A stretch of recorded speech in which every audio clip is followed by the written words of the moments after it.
Friends, welcome to Kausar kitchen. ఈరోజు తోటకూర fry చేసుకుందాం. ఎలాగో చూపిస్తా.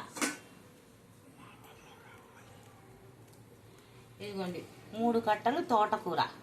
దీనికి కావాల్సిన పదార్థాలు: ఒక ఎండుమిర్చి, కరివేపాకు, 4 పచ్చిమిర్చి, ఉల్లిపాయ, కొంచెం తాలింపులు. ముందుగా కళాయి పెట్టి దాంట్లో ఆయిల్ పోసుకొని వేడెక్కాక ఇదిగోండి తాలింపులు వేసుకోవాలి.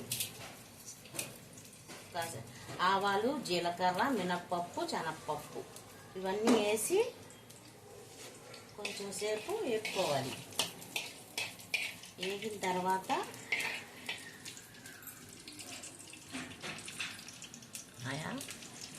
తాలింపులు వేగాక ఎండుమిర్చి, కొద్దిగా కరివేపాకు దూరంగా ఉండి వేయండి, మీద పడితే. ఇంకో పచ్చిమిర్చి, ఉల్లిపాయ వేసి బాగా వేగనియాలి. కాసేపు వేసుకోండి. సన్నని మంట పెట్టి వేసుకొని ఇలా వేగాక వేగుతుండగానే దీంట్లో కొద్దిగా అల్లం పేస్ట్ వేయాలండి. కొంచెం సేపు వేగాక ఇంకో కొద్దిగా అల్లం పేస్ట్ బాగుంటుంది, టేస్ట్ చాలా బాగా వచ్చింది. దీంట్లో కారం అది వేయక్కర్లా, పచ్చి కారం తోటకూర ఫ్రై అన్నమాట.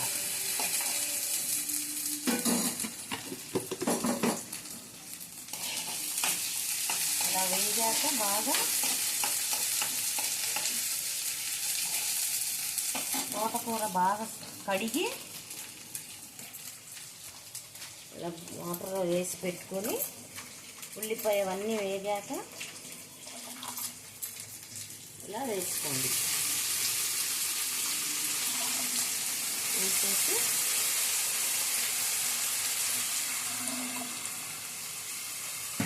ఇందులోకి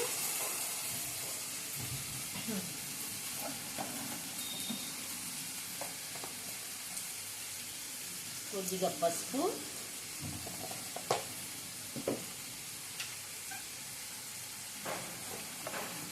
కొద్దిగా సాల్ట్ వేసుకోండి. టేస్ట్కి తగ్గట్టు వేసుకోండి. సాల్ట్ వేసి